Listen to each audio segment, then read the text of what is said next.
Assalamualaikum warahmatullahi wabarakatuh. Masih melanjutkan pada fikih jinayat ya. Jinayat di sini ya tindak kriminal, artinya bisa dihadapkan ya. Artinya dia sosial gitu. Ada tindak sosial. Faslun fi ahkamir riddah. Pasal menjelaskan hukum riddah. Seseorang yang keluar keluar murtad ya.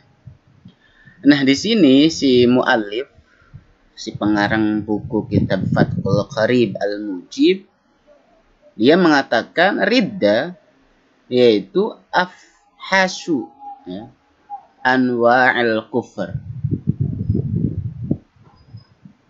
Jadi dia lebih buruk daripada macam-macam kufur.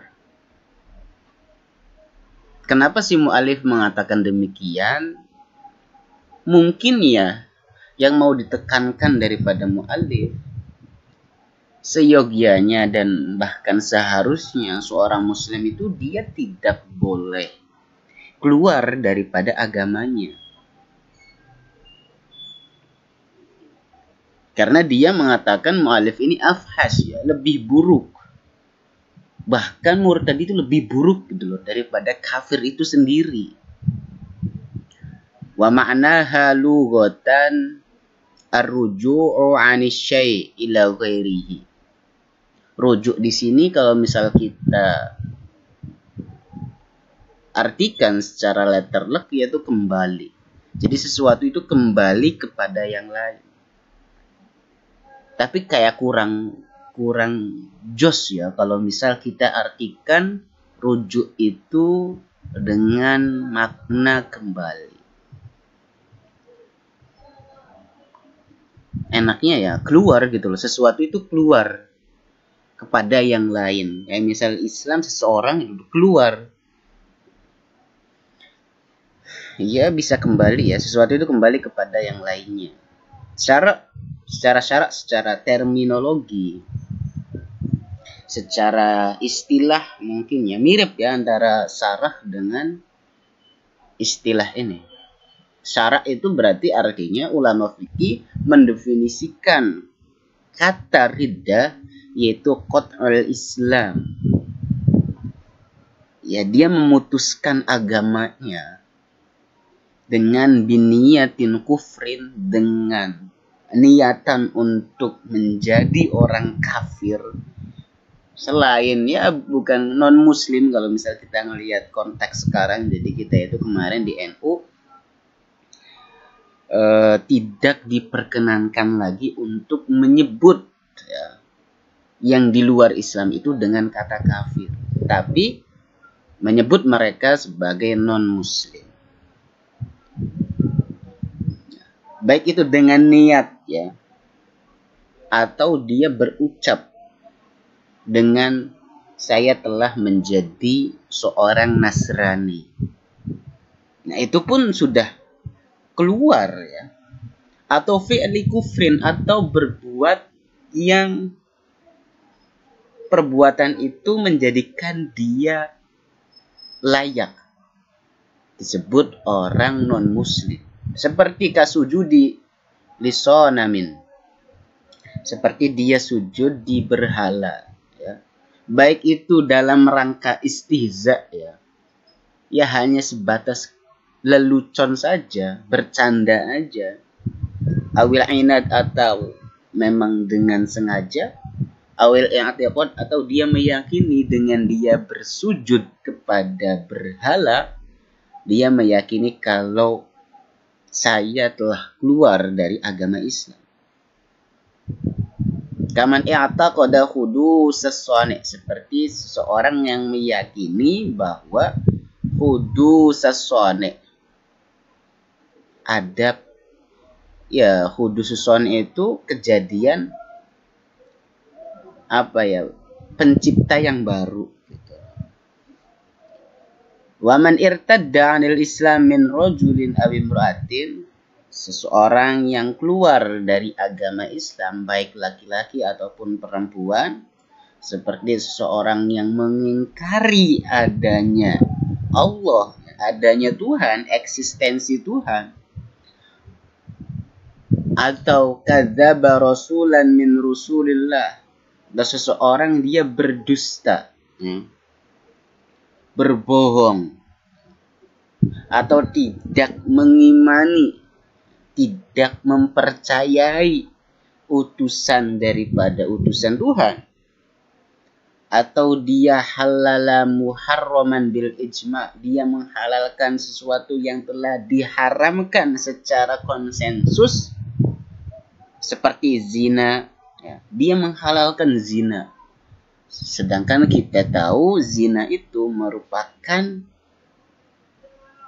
yang sudah sangat jelas disebutkan di dalam Al-Quran bahwa zina haram. Nah, dia berani menghalalkan zina. Artinya dia sudah keluar daripada Islam. Kenapa? Karena dia tidak selaras, tidak sejalan dengan pemahaman, dengan ajaran yang dibawa oleh agama Islam. Wasyurbil khamri, minum arak, minum khamr. Atau dia mengharamkan sesuatu yang dihalalkan oleh ijma, seperti nikah. Dia mengharamkan nikah. Kayak misal ada tuh yang Buddha gitu kan, yang biksu-biksunya kan, dia kan nggak nikah ya, nggak paham nih apakah dia mengharamkan atau memang hanya untuk dirinya saja yang nggak mau nikah aja. Walba' dan jual beli. Maka ketika orang-orang tadi yang secara lahiriah itu sudah bertentangan dengan ajaran agama Islam, maka ustutiba, maka diwajibkan untuk bertaubat, wujuban fil hal. Seketika, ketika misal teman-teman melihat temannya itu sudah berbuat yang tidak sejalan dengan ajaran agama Islam, maka ya harus tobat, ya harus langsung tobat sopo siro, ya tubu ilallah.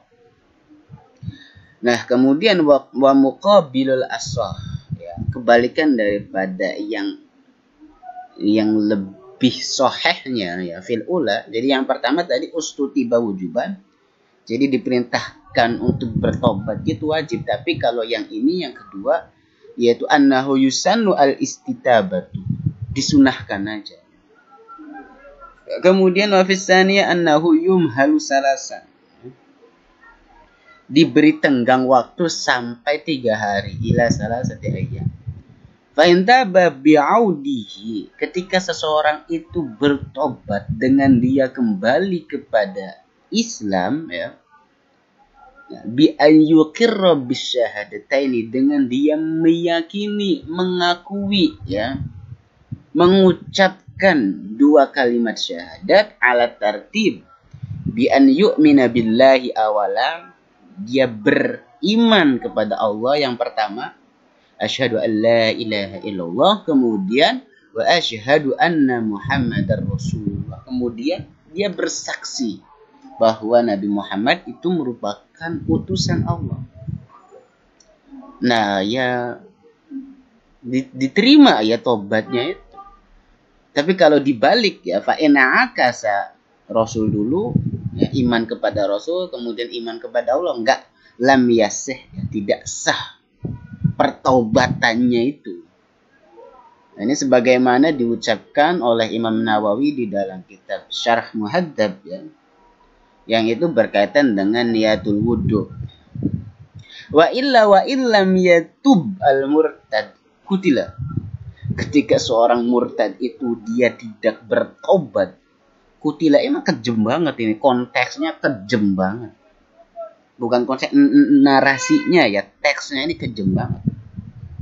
Kalau misal mau dikontekstualisasikan di era sekarang, ya kayaknya enggak, ya, kurang tepat, ya. Kayak misal di sini juga kan, di Indonesia kan ada beberapa yang artis gitu loh. Misal perempuan Asmiranda itu muslimah ya, kemudian dia bertemu dengan suaminya yang beragama ya bukan Islam lah, kemudian dia ngikut suaminya. Nah, kalau melihat teks di sini ya kutila gitu. Tapi kan nggak demikian ya. Ay qatalahu al-imam in kana khurran bi dharbi unuqihi la bi ikhraqin wa nahwihi. Jadi seorang imam ketika melihat mengetahui ada seorang murtad kemudian diperintahkan untuk bertobat, dia enggan ya, maka qatalahu, maka seorang imam ya membunuhnya ya. Ketika yang murtad itu seorang yang merdeka, yaitu dengan menebas bidor bi'unuqihi ini, kalau secara arti dia memukul lehernya ya.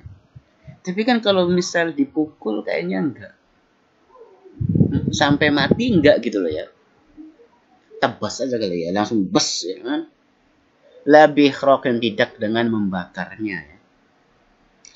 Fa in qatalahu ghairul imam uzra. Tapi kalau yang membunuh itu selain imam, maka yang membunuh selain imam itu uzra, ditazir ya, diberi sanksi. Wa in kana al-murtad raqiqan zazal sayyid qatluhu fil asah.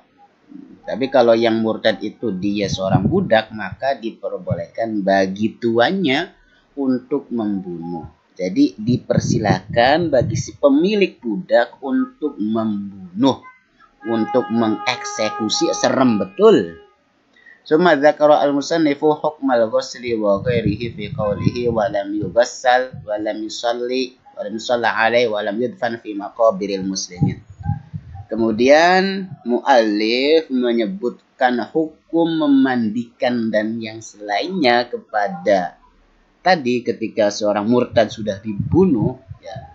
Gimana kita apa sih hukumnya gitu loh. Kalau misal kita kan ketika seorang mayit muslim, maka dia ada kewajiban bagi kita yang hidup untuk memandikan, mensolati, mengkafani dan nah, gimana status seorang murtad di sini? Nah, dia tidak boleh dimandikan, tidak boleh disolati, dan tidak boleh dikubur di pemakaman orang-orang muslim.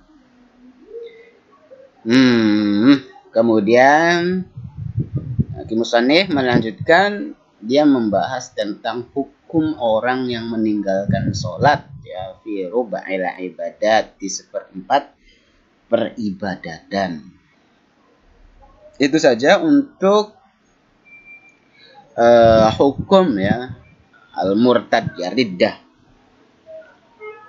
Jangan lupa like, komen, dan subscribe tolong kalau video ini bermanfaat. Akhirul kalam, wassalamualaikum warahmatullahi wabarakatuh.